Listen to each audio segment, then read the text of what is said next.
ప్రజా సమస్యల పరిష్కారం, అభివృద్ధి కార్యక్రమాలు, ప్రజాపాలన ప్రగతి ప్రణాళిక కార్యక్రమంలో భాగంగా నేడు జిన్నారం మున్సిపల్ పరిధిలోని కొడకంచేలో వార్డు కార్యాలయం ఆవరణలో వార్డు సభను నిర్వహించారు. ఈ కార్యక్రమంలో municipal commissioner Tirupati, municipal chairman Janardhan, కౌన్సిలర్లు వడ్డే లక్ష్మి, వడ్డే కృష్ణ, శ్రీలత, నాగరాజు పాల్గొన్నారు. 99 రోజుల కార్యాచరణ ప్రణాళికలో భాగంగా ప్రజల నుండి నేరుగా దరఖాస్తులు స్వీకరించారు. ప్రధానంగా వార్డుల్లో నెలకొన్న సమస్యలు కాల్వలోని నీరు నిలిచి దోమలతో ఇబ్బందులు పడుతున్నామని, మిషన్ భగీరథ వాటర్ రావడం లేదని, వాటర్ ట్యాంకులను నిర్మించాలని పలు సమస్యలను కమిషనర్, చైర్మన్ దృష్టికి ప్రజలు తీసుకెళ్లారు. సమస్యలను పరిష్కరించే దిశగా ఉన్నత అధికారులకు నివేదికలు పంపుతామని, దిశల వారీగా వార్డులో నెలకొన్న సమస్యలను పరిష్కరిస్తామని మున్సిపల్ చైర్మన్ జనార్దన్ తెలిపారు. సాయంత్రం కాగానే పిల్లలు వస్తుంటారు, గొర్రెలు మేకలు పోతుంటాయి. అవి భయపడి కాలాలు కూడా పడుతుంది సార్. పిల్లలు పోయి ఉరికి కాలాలు ఏమైతే సార్ మన వాటర్ కూడా వాటర్ పై ఏం ప్రాబ్లమా చెప్పండి. కరెక్ట్ అప్పుడు ఇంత ముందు ఉన్నది ఉన్నది అదే స్కూల్ ఒకటి 25 లక్షలు, 7 లక్షలు పెడితే ఎస్టిమేట్ 20 లక్షలు వేసారు, అంతే కదా. ఇప్పుడు చూడు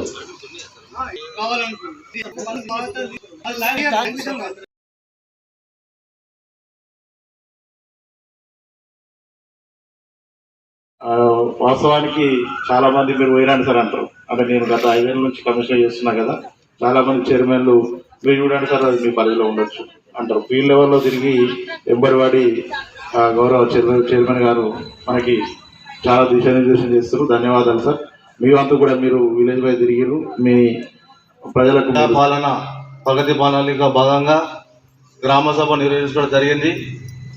ఈరోజు ఈ సభకు అలంకరించినటువంటి ఇక్కడ కమిషనర్ గారికి, ఇక్కడ కౌన్సిలర్ వడ్డకృష్ణ గారికి, అదేవిధంగా కౌన్సిలర్ అమ్మ గారికి, ఇక్కడికి ఉన్న పక్కన కౌన్సిలర్ అమ్మ గారికి అందరికీ ప్రత్యేక ధన్యవాదాలు. ఇక్కడ ఇచ్చేసినటువంటి గ్రామ ప్రజలకు ప్రభుత్వం ద్వారా వచ్చే స్కీములు అనేది సార్ మొత్తం చెప్పాడు, ఎట్లా అయిందనేది. సార్ కొన్ని స్కీములు అనేది పెన్షన్లు అనేది కొద్దిగా పెండింగ్ ఉంది సార్. అది కూడా మీరు ప్రభుత్వానికి కంపల్సరీ విజ్ఞప్తి చేయాలి. చాలామంది ఏజీ అయి ఉన్నారు, పెన్షన్ రావట్లేవు. కొంతమందికి ఉన్న వాళ్ళకు కూడా పెన్షన్ రావట్లేవు. దాన్ని ఏం చేస్తారంటే ఏ ఊరి ఆ ఊరి ఒక పెన్షన్ తీసుకుంటే మనం కలిసి ప్రభుత్వానికి లీస్ట్ పెడదాం సార్. ఎందుకంటే ఏ గ్రామాల్లో ఎన్ని పెన్షన్లు ఉన్నాయి, ఎంత పెండింగ్ ఉన్నాయి దానికి మనం పంపిద్దాము.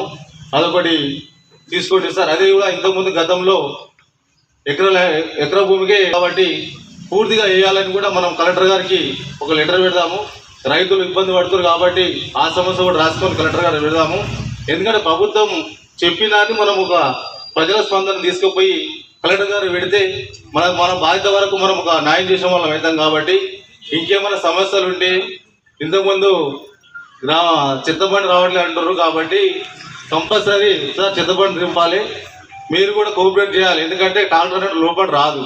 మనం కూడా కొద్దిగా రోడ్డు మీకు వచ్చినా కొద్దిగా గల్లీ కొట్టే వస్తుంది, కానీ కొద్దిగా ముందుకు వచ్చి మనం కూడా అవ్వాలి. ఇంతకుముందు సార్ చెప్పినట్టు మీరు కూడా కంపల్సరీ ఎవడైనా మన ఇంటి పక్కన ఎంత బాధ ఉంటుందో మనం కూడా అవతలకి ఇంటి బాధ తెలియాలంటే ఫైన్ వేయాలి. ఎందుకంటే అటు అనుమానం వస్తారు, బండి మీద చేసిపోతాడు, ఇక్కడనేమో తీసుకునే వాళ్ళు ఉంటారు. కాబట్టి కంపల్సరీ ఫైన్ వేయండి సార్. ఇప్పుడు సార్ చెప్పినట్టు స్కూల్లో కూడా సార్ మీకు ఏం బాధ లేదు, ఎడ్యుకేషన్ ఒకటి మేము ఒకటి అందరూ కలిపి చేస్తాం. మేము కూడా సర్పంచ్ చెందుతున్నట్టు మేము అంతే అనుకుంటాం. ఏదైనా మా సమస్య మాకు చెప్పొచ్చు.